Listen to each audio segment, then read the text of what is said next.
people who are just making the machine, which is one record, and they following it. Back then, we made a creative record, creative album. Everybody was very creative. Now they following the machine, make the same record, and keep doing it. There's no creativity in my eyes, which is, it can't be, because it all sounds the same, with the same artists on every record. There's no hatred though, but it's like, that's where we at right now with music. It can't be fun.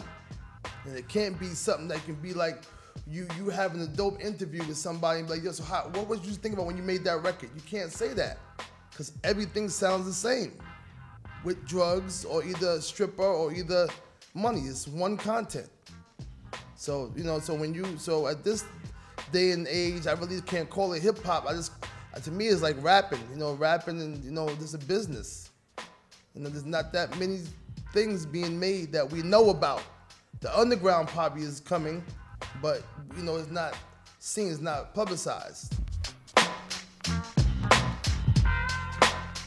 Big corporate America, which is, they really kind of ran, well, not really, because we came in through independence back then, which is what we're seeing right now.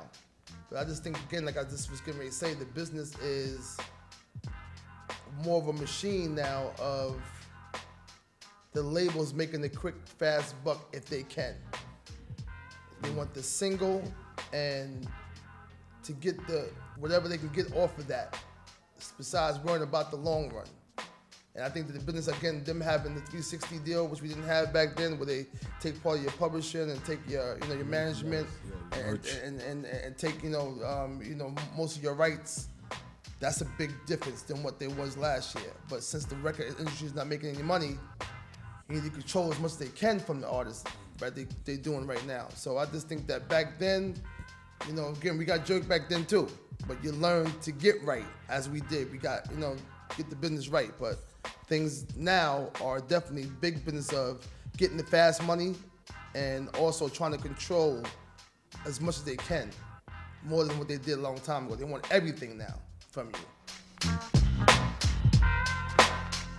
We totally basically got robbed, but it was cool though. Cause ours wasn't the worst ones though, but it was us, Kane and Biz. Right. We got signed for $1,500, $750 a piece, and we was like, holy shit, happy as hell. Happy. $1,500. Well, no record deal was great for any artist, so that was a standard contract. Whatever that was a good one, we got it. But no artist got no more than a quarter to 50 cents. It wasn't just what you got, no matter how big you were. Whitney to whoever, this is what it was. Maybe LL, Nah, I think he got the same. Yeah? No record labels no companies was giving no money. Only one that changed up is when R. Kelly came in, I think that he might got like 75 cents to $1. That was way in the future. But no contract. You see, Michael Jackson was beefing. After a while, he's Michael Jackson. It wasn't made for the artist. The artist doesn't get any money. You get money on your publishing or your royalties, whatever like that. That's how it was. Not for us, but because we produce the music. Right, and we also run the business. We was a freak of nature back at the time, as far as us running our own show and having our own groups.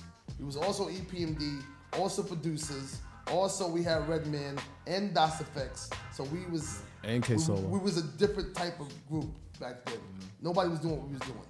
You know what? It wasn't until I think 2007, Erick told me that we never even went by a contract. Like most people was confined to dropping out an album on a schedule. We never ever worked by our contracts. Is what we learned from the people around us, like Russell, Leo, Sylvia, and stuff like that. So that's how we like this. It was all groundwork. You went everywhere. Yeah, that's what it was. You saw your fans. Oh yeah, you had Snipes. You had the street That right team. there is always going to be the real true promotion marketing. Going to see the people. Can't beat that. Right. That right there is the old. That's why rock bands are so successful, because they tour for years. Go and see the people. And this is important because for years, you just being home in the studio putting out songs.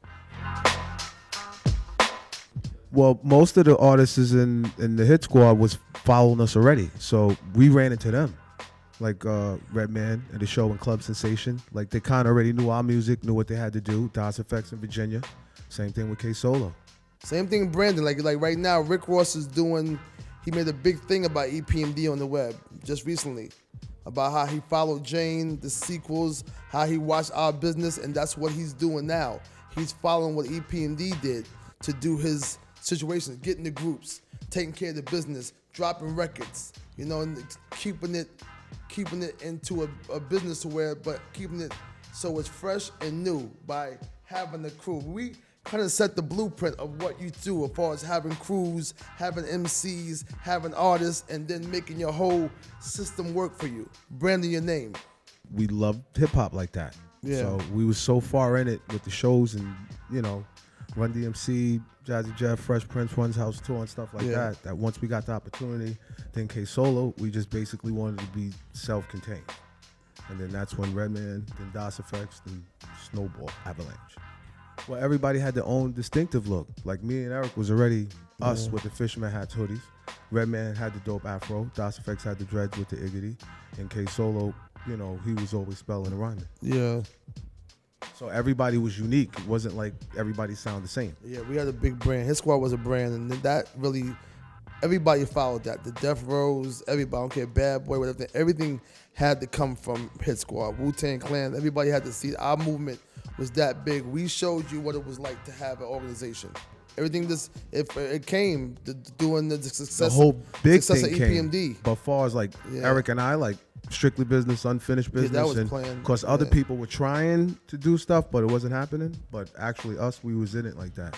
Like it was fun. Like I was working with K Solo, then Redman, and Eric would be like, you know, I would hear the raw songs, you know, like Make My Funk, the P-Funk songs y'all haven't heard, you know, and then DOS would come from out of nowhere. So it was just like a big creative machine with everybody knowing what they had to do.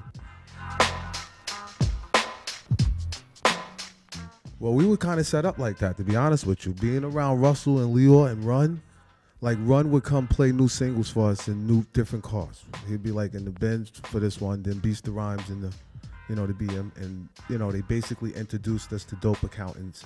So we kind of was in like a good structure where that's something that they drilled in our heads. And that's the lifestyle that they kind of lived, so it rubbed off on you. Yeah. I mean, it could have been better, though, but we did. Luckily, we had that. Because if not, we probably would have been really in trouble. But we had them people to look to. Yeah. Just saying, so, but we didn't make like how you have the opportunities now, that wasn't like that back then. Like the endorsements and the sponsorships and the whole nine wasn't like that. That was all new. This stuff you see right now, people making all this money, it's all new. It's all new stuff. That wasn't like that back then. But it started with us, with the push. Then everybody started benefiting basically off of what we did. Like I said before, same with the people before us. Or what about Grandmaster Flash and them? See, you can keep going. Yeah, right. Run DMC, right. He say, like, do you think they wanted to hear the helicopters? You know, they was, you know, people before us got it bad. Oh, man. So now we sacrifice for other people to get to where they get to now, where people are able to get 85% like cash money and no limit in them to be able to have all that, you know, and be able to make all that money. We sacrificed it for people. Opportunity wasn't like that back then, not like they is now for some people. But it's still on you though. Yeah, it's still on you. But we didn't. You know? Again, you keep mentioning it. We didn't have that money that they making now. That money wasn't like that back then. The money that we had was cool, but it wasn't what they're making now. Not like that. Not the millions. And it's like our music, like, you know, you gotta, for who we are after our second gold album and, you know, our legacy, our stock is us and our music. You know, all those songs, we own all our music. Yeah, that's one thing about it. So when we're gone, we're like immortal. One act. We own all our publishing, and we always did. You know, we work for that. So even when we're gone, and that's our music amazing. can still be playing. They call it immortality. It's amazing. So we're okay.